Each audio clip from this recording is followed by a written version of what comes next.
Welcome to the AI Guide on YouTube, where we focus on the human impact today, and today a story with clear human impact. So for those of you who still don't believe that level 5 fully autonomous vehicles and robotaxis are coming soon everywhere in cities, not in the country, here is part 3 and 2 more great examples of rapid adoption taking place right now. So Uber Eats has partnered with Waymo to introduce deliveries via fully autonomous vehicles within the 225 square mile service area across all of Phoenix. So this collaboration is huge. It marks a significant advancement in autonomous vehicle technology application, making Phoenix home to the world's largest autonomous vehicle service area for all consumer services. So now, what do they mean, consumer services? They mean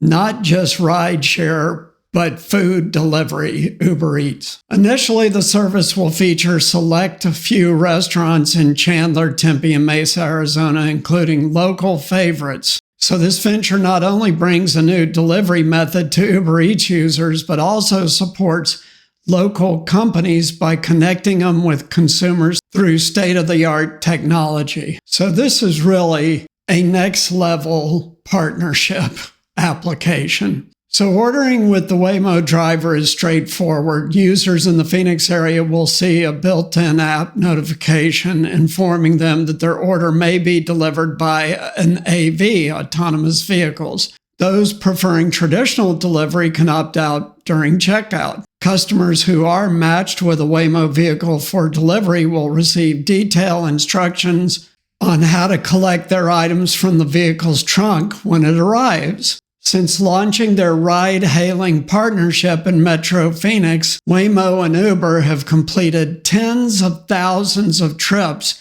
using the Waymo driver's autonomous driving tech.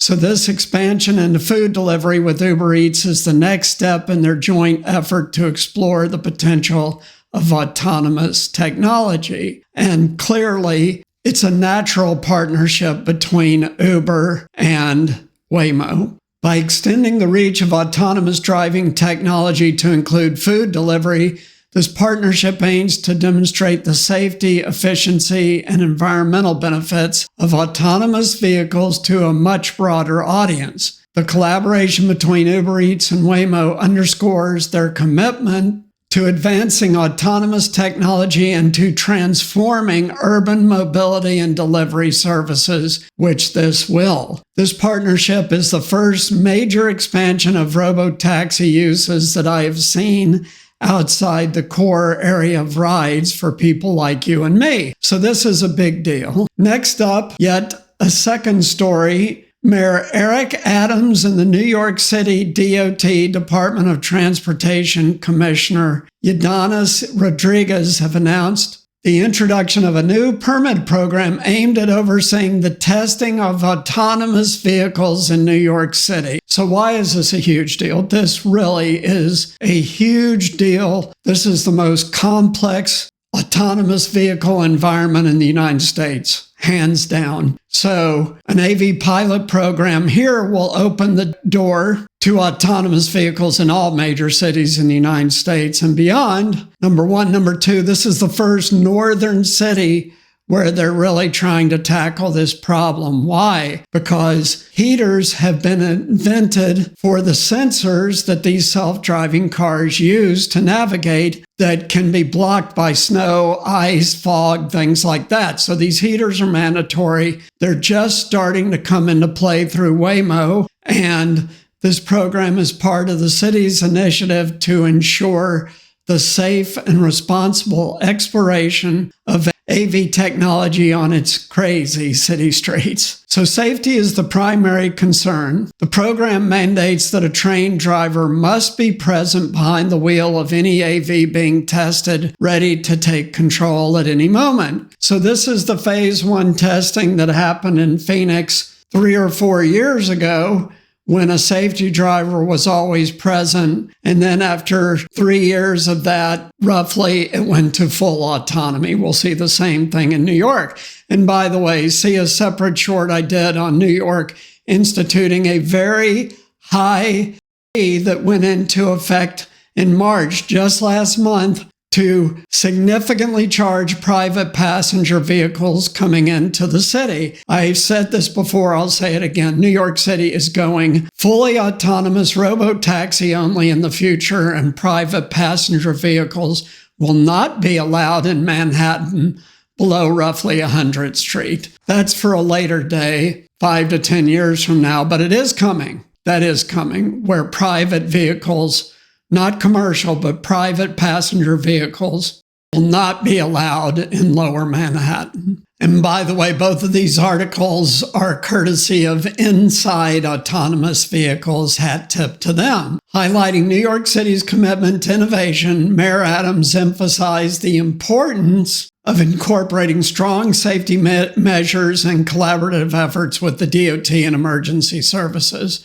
Why emergency services? Because we've seen stories about that issue out of San Francisco, and they're going to head that off at the beginning for New York. As we embrace the advent of autonomous vehicles, aka robotaxis, our focus is on making our streets safer and our air cleaner. We're setting high standards for this technology for the benefit of our city, Mayor Adams stated. The permit application process requires companies to demonstrate their readiness in New York's challenging urban environment. So just so you know, I've lived until 2 years ago in the New York City metro area for many, many years, and hands down, driving in Manhattan is the hardest driving challenge I've had. So they're developing detailed plans for technology deployment and safety. This includes showcasing prior testing experience, which obviously exists, technological capabilities, and comprehensive safety plans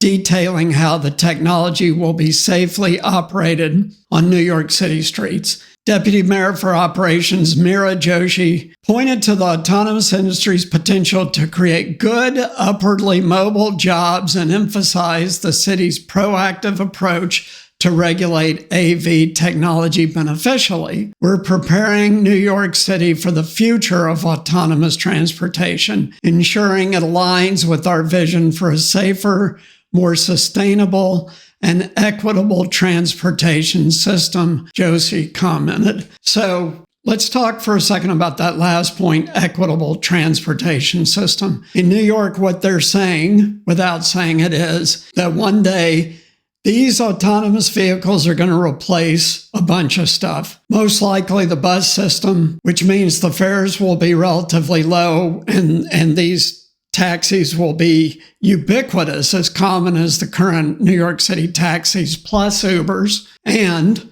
furthermore, they're saying that this will include the food delivery that we just talked about a minute ago.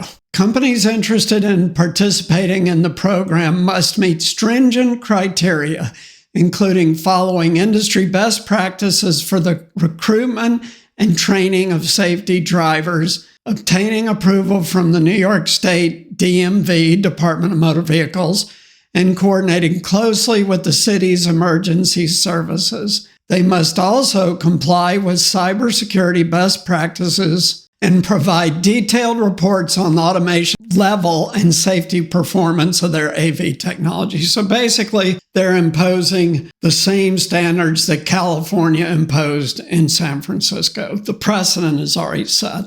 Commissioner Rodriguez shared his optimism about the potential benefits of AV technology, such as reducing traffic-related accidents caused by human error. And I've said on a separate short of maybe a year ago, over 40,000 people every single year are hit by people driving cars in New York City. AV technology ultimately will eliminate accidents where pedestrians are hit in New York. We're looking forward to partnering with companies that are serious about contributing to our city's safety and innovation, he said. What does that mean? That means we welcome Waymo, we do not welcome Chevy Cruise. The announcement has been met with enthusiasm from leading figures in the autonomous vehicle industry, including Waymo. No kidding. Michelle Peacock, Waymo's global head of public policy, commended the city's initiative. New York City's commitment to driving innovation while improving transportation for its residents aligns with our goals. We're excited to continue our work with the city, bringing AV technologies to more communities. So New York is 5 boroughs, right? Not one. So they hit Manhattan, they hit Brooklyn, which is different and challenging in other ways, the Bronx, Queens, Staten Island, which is the least populated borough. This new permit program represents a crucial step for New York City towards accommodating AVs, promising to pave the way for a future where technology and safety go hand in hand with enhancing urban transportation. So that's the articles. Let's fast forward 10 years ahead in New York City. No private passenger vehicles south of 100th. Only robotaxis, probably still some buses at that point, maybe till year 15, but eventually being eliminated. All the gas stations in Manhattan being closed down, the car washes being closed down, the parking garages starting to be decommissioned. All that land and all that space, which is massive, can then be repurposed to better uses. New York City in 50 years will look nothing like it does today. It will be fundamentally different, along with almost all major cities. So if you like this episode, please like, subscribe, and share. Also, please support us on Patreon. We need your help very much to be able to continue to bring you cutting-edge stuff just like this. And from live conferences, we can't do the live conferences without your Patreon support. So thanks for supporting us on Patreon. Take care. See you next time. Bye.